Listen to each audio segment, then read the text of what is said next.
नमस्कार, स्वागत है, बंदन है आपका एक बार फिर से आपके अपने इस प्यारे से YouTube चैनल में। साथियों, फिर से इम्पॉर्टेंट क्वेश्चन, सामान्य ज्ञान के अति महत्वपूर्ण क्वेश्चन लेके आया हूँ साथियों, जो आपको विभिन्न एग्जाम जैसे SSC GD, constable, UPSI, UP police, UP TET, C TET, विभिन्न परीक्षाओं में आपकी बहुत ही मदद करेंगे ये सारे क्वेश्चंस। तो चलिए साथियों, बिना समय गंवाए स्टार्ट करते हैं और देखते हैं कि कौन कौन से क्वेश्चंस हैं, और आप अपने आप को चेक करिएगा कि 15 क्वेश्चंस में से आपके कितने के सही आंसर होते हैं। साथियों, आप इसको चेक भी करिएगा, अगर आपके 15 में से 15 होते हैं तो आप बहुत ही अच्छे स्टूडेंट्स हैं। और चलिए साथियों, देखते हैं कि कौन कौन से क्वेश्चंस हैं। ये रहा पहला क्वेश्चन। पहला क्वेश्चन है साथियों, किसके जन्म दिवस को राष्ट्रीय खेल दिवस के रूप में मनाया जाता है, आपको बताना है साथियों। चलिए, बताना है आपको किसके जन्म दिवस को राष्ट्रीय खेल दिवस के रूप में मनाया जाता है, आपको बताना है साथियों। चलिए जल्दी से बताइए साथियों, किसके जन्म दिवस को राष्ट्रीय खेल दिवस के रूप में मनाया जाता है? मेजर ध्यानचंद, KD सिंह, प्रगट सिंह या फिर जफर इकबाल? बताइए, किसके जन्म दिवस को खेल दिवस के रूप में मनाया जाता है? चलिए, तो इसका राइट आंसर ए होगा साथियों, मेजर ध्यानचंद। 29 अगस्त को साथियों खेल दिवस के रूप में मनाया जाता है, इस दिन इनका जन्म दिवस रहता है। ठीक है साथियों, चलिए बढ़ते हैं नेक्स्ट क्वेश्चन साथियों। ये रहा नेक्स्ट क्वेश्चन साथियों, फीफा कप किस खेल से संबंधित है? आसान सा सवाल है और मुझे उम्मीद भी है कि आप इसका जवाब जानते होंगे। चलिए, फीफा कप किस खेल से संबंधित है? फुटबॉल, हॉकी, क्रिकेट या फिर टेनिस? क्या होगा सही जवाब? A, B, C या फिर D? तो इसका राइट आंसर ए होगा साथियों, फुटबॉल से संबंधित है। फीफा कप किससे संबंधित है? फुटबॉल से। एक कप और पूछता है साथियों, आगा खा।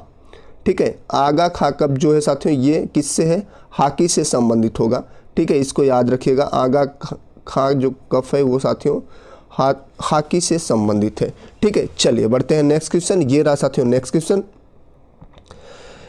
मैडन वाइड बॉल किस खेल से संबंधित है? चलिए, मैडन वाइड बॉल किस खेल से संबंधित है? आसान सा सवाल है और उम्मीद है कि जवाब भी इसको आप सभी को आता होगा। तो इसका राइट आंसर क्या हो जाएगा साथियों? चलिए जल्दी से बताइए, बिलियर्ड्स, हॉकी, गोल्फ या फिर क्रिकेट? किससे संबंधित है बताइए, मैडन और वाइड बॉल? तो इसका राइट आंसर डी होगा साथियों, क्रिकेट से संबंधित है। क्रिकेट में मैडन ओवल और वाइड बॉल होती है। ठीक है, चलिए नेक्स्ट क्वेश्चन। ये रहा साथियों नेक्स्ट क्वेश्चन, साइना नेहवाल किस खेल से संबंधित है साथियों? चलिए बताइए, साइना नेहवाल प्रसिद्ध खिलाड़ी हैं साथियों, किस खेल से संबंधित है आप बताइए। चलिए, बैडमिंटन, टेबल टेनिस, शतरंज या फिर क्रिकेट? चलिए, क्या होगा सही जवाब? जल्दी से बता दीजिए, किससे संबंधित है साइना नेहवाल? चलिए, तो इसका राइट आंसर ए होगा साथियों, बैडमिंटन से संबंधित है साइना नेहवाल। ठीक है, नेक्स्ट क्वेश्चन, भारत का मैनचेस्टर किसे कहा जाता है, आपको बताना। चलिए, मुंबई, अहमदाबाद, बड़ौदा या फिर सूरत? चलिए, भारत का मैनचेस्टर की बात किया जा रहा है, बताइए किसको कहा जाता है, किस शहर को कहा जाता है? मुंबई, अहमदाबाद, बड़ौदा या फिर सूरत? तो इसका सही जवाब क्या होगा? राइट आंसर बी होगा साथियों, अहमदाबाद को भारत का मैनचेस्टर कहा जाता है। ठीक है, चलिए नेक्स्ट क्वेश्चन। हाँ, नेक्स्ट क्वेश्चन है साथियों, काजीरंगा राष्ट्रीय पार्क है, कहाँ पे है साथियों? आपको बताना है। एक सींग वाले गैंडे के लिए फेमस है, एक सींग वाले गैंडे के लिए फेमस है साथियों, और कहाँ पे है ये आपको बताना है। एक सींग वाला गैंडा साथियों बहुत फेमस है, अक्सर एग्जाम में आता रहता है, कहाँ पे है ये बताना है आपको। चलिए, तमिलनाडु, उड़ीसा में, राजस्थान में या फिर असम में? चलिए, असम का मानस होता है साथियों, ये बड़ा फेमस है असम में। ठीक है, मानस नेशनल पार्क। चलिए बताइए, काजीरंगा पूछ रहा है साथियों, कहाँ पे है आप बता दीजिए। चलिए, तमिलनाडु, उड़ीसा में, राजस्थान में या फिर असम में? तो इसका राइट आंसर डी होगा साथियों, असम में ही काजीरंगा नेशनल पार्क है साथियों। एक सींग वाले गैंडे के लिए बहुत फेमस है और अक्सर एग्जाम में पूछते रहता है, इसको अच्छे से याद रखिएगा। ठीक है, चलिए नेक्स्ट क्वेश्चन साथियों, भारत में झूम खेती ठीक है साथियों, भारत में जो झूम खेती होती है साथियों, ये कहाँ पे है बताइए आप। चलिए, भारत में झूम खेती किससे जुड़ी है? मालाबार तट से, पहाड़ी क्षेत्रों से, डेल्टा खेती से या पहाड़ी लोगों से? बताइए क्या होगा इसका सही जवाब, जल्दी से बता दीजिए। चलिए बताइए, इसका सही जवाब क्या होगा? A, B, C या फिर D? चलिए बताइए इसका सही जवाब क्या होगा? झूम खेती की बात की जा रही है साथियों, क्या होगा इसका सही जवाब बताइए। जनजाति लोगों से जुड़ी है साथियों, किससे है? जनजाति लोगों से जुड़ा हुआ है साथियों ये झूम खेती।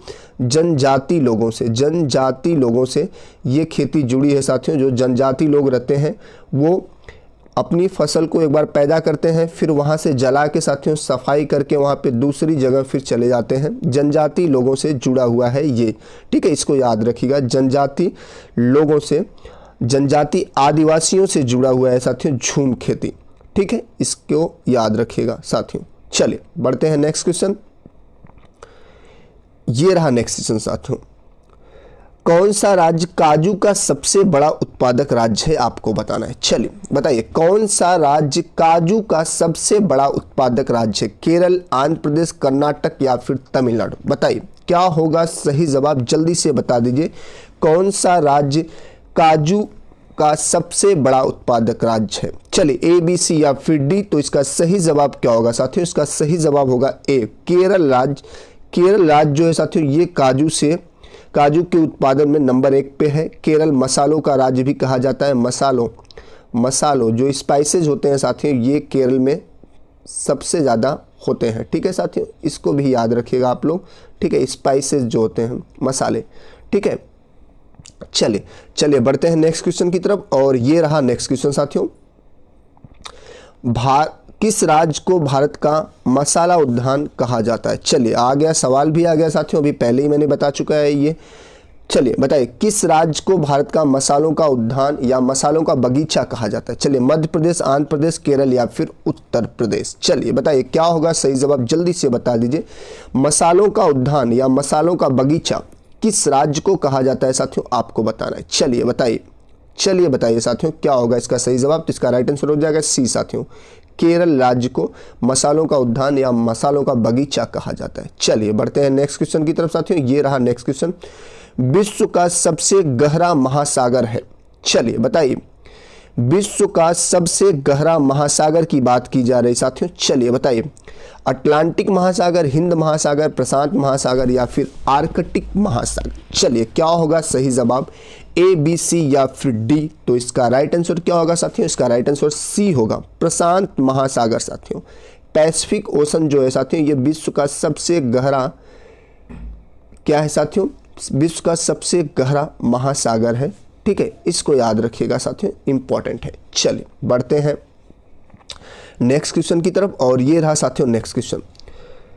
विश्व का सबसे बड़ा रेल मार्ग पूछ रहा है साथियों। चलिए विश्व का सबसे बड़ा रेल मार्ग, जो रेल मार्ग है साथियों ये विश्व का सबसे बड़ा रेल मार्ग की बात कर रहा है, आपको बताना है। चलिए बताइए साथियों, विश्व का सबसे बड़ा रेल मार्ग कौन सा है? भारतीय रेलवे या फिर Grand Central railway America, trans Siberian railway या फिर कनाडियन रेलवे, नेशनल रेलवे? चलिए ए, बी, सी या फिर डी? क्या होगा सही जवाब? तो इसका राइट आंसर होगा साथियों ट्रांस साइबेरियन रेलवे, ठीक है साथियों, रसिया से है ये, ठीक है, और ये सबसे बड़ा, विश्व का सबसे बड़ा रेल मार्ग है साथियों, इसको याद रखिएगा, ठीक है, ट्रांस साइबेरियन रेलवे, ठीक है। चलिए बढ़ते हैं नेक्स्ट क्वेश्चन की तरफ साथियों। और ये रहा नेक्स्ट क्वेश्चन। एक स्वस्थ मनुष्य के शरीर का तापमान कितना होता है? चलिए एक स्वस्थ मनुष्य के शरीर का तापमान कितना होता है आपको बताना है। चलिए 37 degree Celsius, 37 degree Fahrenheit, 98.4 degree Celsius या 98.4 केल्वियस के? बताइए क्या होगा सही जवाब, जल्दी से बता दीजिए। इसका सही जवाब क्या होगा साथियों, आपको बताना है। चलिए बताइए ए, बी, सी या फिर डी? तो इसका सही जवाब हो जाएगा साथियों, क्या होगा इसका सही जवाब? ए हो जाएगा साथियों, 37 डिग्री सेल्सियस, ठीक है। फ़ारेनहाइट में साथियों 98.8, ठीक है, 98.8 रहता है साथियों, ठीक है, और सेल्सियस में 37 डिग्री सेल्सियस, ठीक है। चलिए बढ़ते हैं नेक्स्ट क्वेश्चन की तरफ। और ये रहा साथियों नेक्स्ट क्वेश्चन। मध्यरात्रि का सूर्य का देश किसका उपनाम है आपको बताना है। चलिए बताइए साथियों, फिनलैंड, डेनमार्क, नॉर्वे या फिर स्वीडन? बताइए किसको मध्यरात्रि का सूर्य का देश कहा जाता है, आपको बताना है साथियों। ए, बी, सी या फिर डी? इसका सही जवाब क्या होगा साथियों? सी, नॉर्वे को मध्यरात्रि का देश कहा जाता है, मिडनाइट कंट्री, ठीक है साथियों, मिडनाइट कंट्री कहा जाता है साथियों? किसको? नॉर्वे को। ठीक है, इसको याद रखिएगा साथियों। चलिए बढ़ते हैं नेक्स्ट क्वेश्चन। ये रहा नेक्स्ट क्वेश्चन साथियों। विश्व सबसे अधिक खारा सागर है, बताइए सबसे अधिक खारा सागर है, आपको बताना है कौन सा सागर है साथियों? कौन सा ओशन है जो सबसे खारा है साथियों, अधिक खारा है? बताइए सबसे अधिक। अरब सागर, भूमध्य सागर, लाल सागर या फिर मृत सागर? चलिए बताइए क्या होगा सही जवाब, ए, बी, सी या फिर डी? इसका राइट आंसर होगा साथियों डी, मृत सागर। ये सबसे अधिक खारा है साथियों, इसमें लवड़ी मात्रा सबसे अधिक, नमक की मात्रा या जो लवड़ होता है साथियों वो सबसे ज़्यादा इसमें पाया जाता है। ठीक है, चलिए नेक्स्ट क्वेश्चन। ये रहा साथियों नेक्स्ट क्वेश्चन। विश्व में ताजे पानी की सबसे बड़ी झील कौन सी है? विश्व में ताजे पानी की सबसे बड़ी झील कौन सी है, आपको बताना है। चलिए जल्दी से बता दीजिए साथियों, विश्व में ताजे पानी की सबसे बड़ी झील कौन सी है? कैस्पियन सागर, सुपीरियर झील, डल झील या फिर टिटिकाका झील? बताइए क्या होगा सही जवाब, जल्दी से बता दीजिए। तो इसका राइट आंसर ए होगा साथियों, सॉरी इसका राइट आंसर साथियों बी होगा, सुपीरियर झील। कौन है? सुपीरियर झील साथियों, ये विश्व की सबसे बड़ी सबसे बड़ी ताजे पानी की झील है, फ्रेश वाटर की लेक है साथियों, ये सबसे बड़ी है, इसको याद रखिएगा, इंपॉर्टेंट है। ठीक है साथियों, ये आज के टॉप जो 15 क्वेश्चन थे साथियों, और आई होप कि वीडियो आपको पसंद आए होंगे साथियों। अगर पसंद आया तो एक लाइक कर दीजिएगा साथियों, क्योंकि आपके एक लाइक से हमको बहुत सारा मोटिवेशन मिलता है साथियों। लाइक कर दीजिएगा, चैनल पे नए हैं तो साथियों चैनल को सब्सक्राइब भी कर लीजिएगा। इस चैनल के माध्यम से आपको जीके के इम्पॉर्टेंट क्वेश्चन मिलेंगे जो आपको विभिन्न एग्जाम्स में आपकी मदद करेंगे। अपना ख्याल रखिएगा, अपने बड़ों का, मम्मी पापा का और गरीबों का सम्मान करिएगा। ठीक है साथियों, भारत माता की जय, वंदे मातरम एंड जय हिंद साथियों।